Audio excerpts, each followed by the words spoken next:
Alright, so let's talk about some of the practice ideas we discussed a little bit today.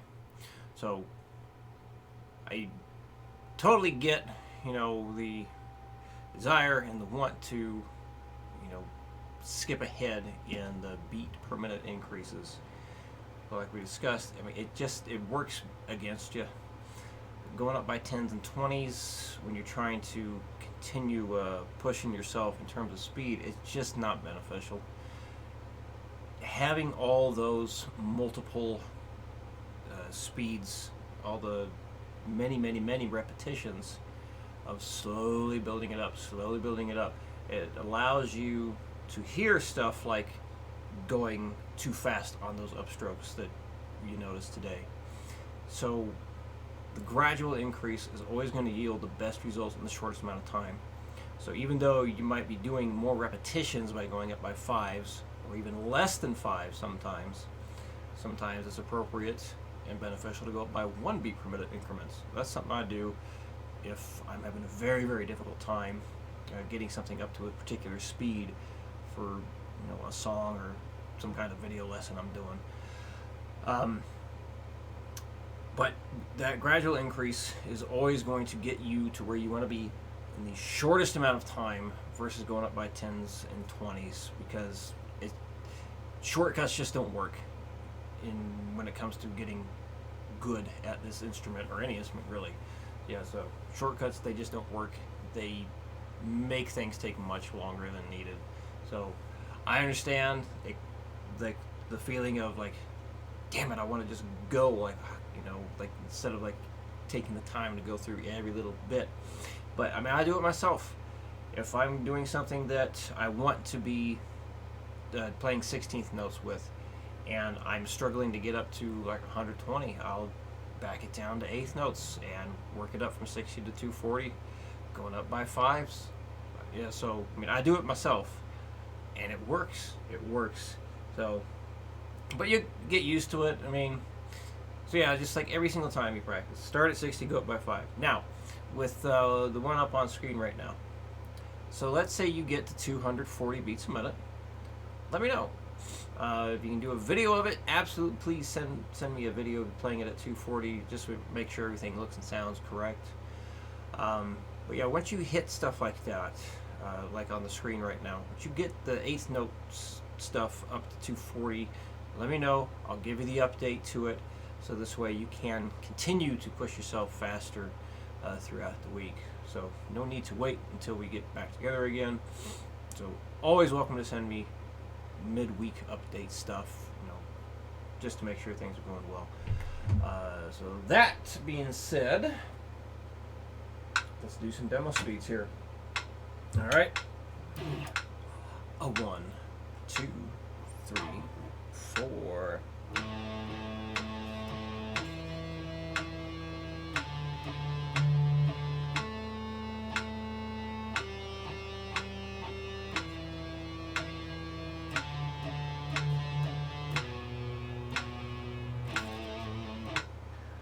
Alright, double time, 120.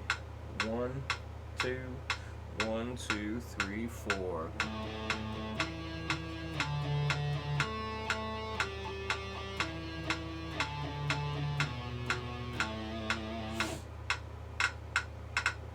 $160. 1, 2, 1, 2, 3, 4.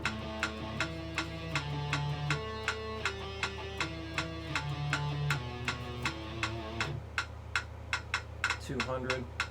1, 2, 1, 2, 3, 4.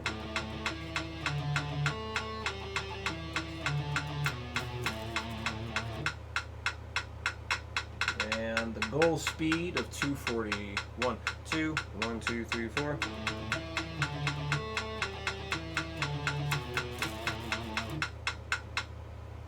Remember, that's just the goal speed to get to in order to move on to 16th notes with this particular pattern.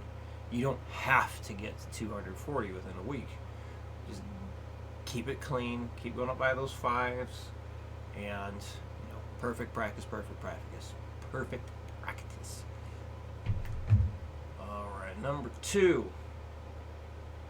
So, because you actually did hit 240 on one of those exercises from last week today, That's why we're going to be doing the 16th notes for this week and see how it goes. So yeah, let's just get on into it here.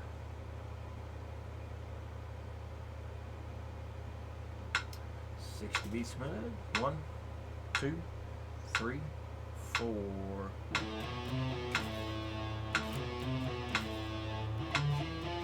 Let those notes ring.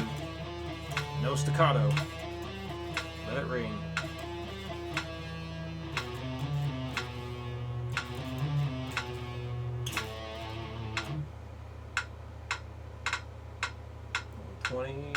One, two, 1, 2, 3, 4.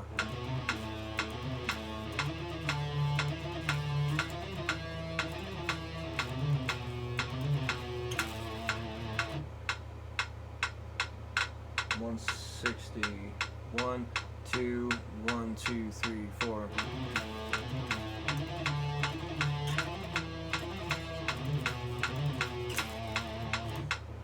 I'm going to do 180 next. 1, 2, 1, 2, 3, 4.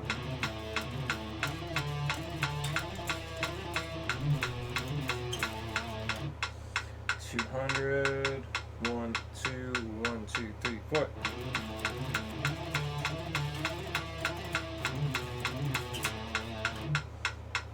And I'll do one more 220. 1, 2, 1, 2, 3, 4.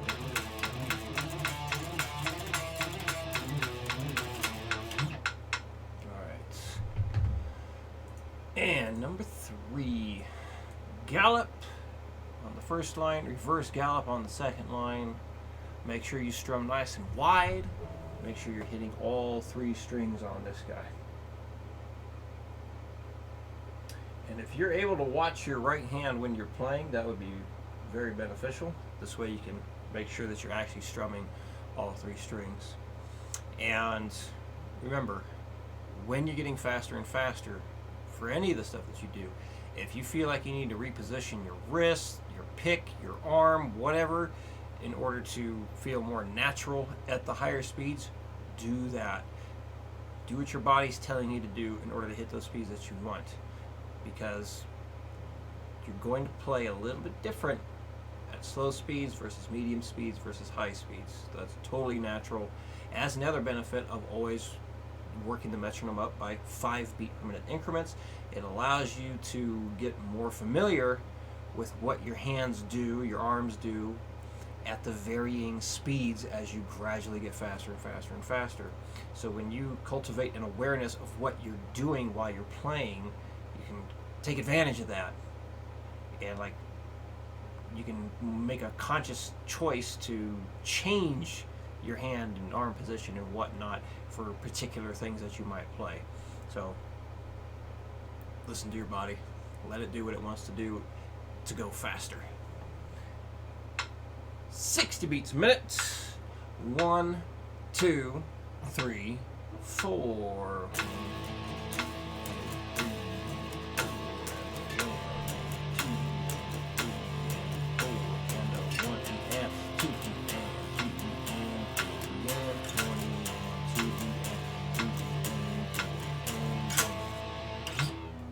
Double time. 1, 2, a 1, 2, 3, 4.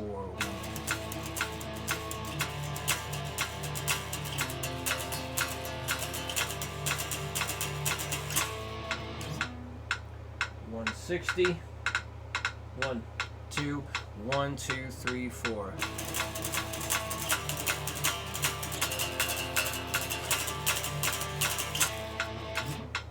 180. 1, 2, 1, 2, 3, 4.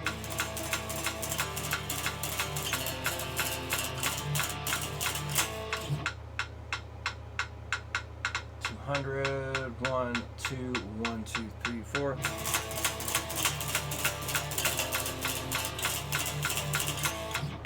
And one more 220. 1, 2, 1, 2, 3, 4.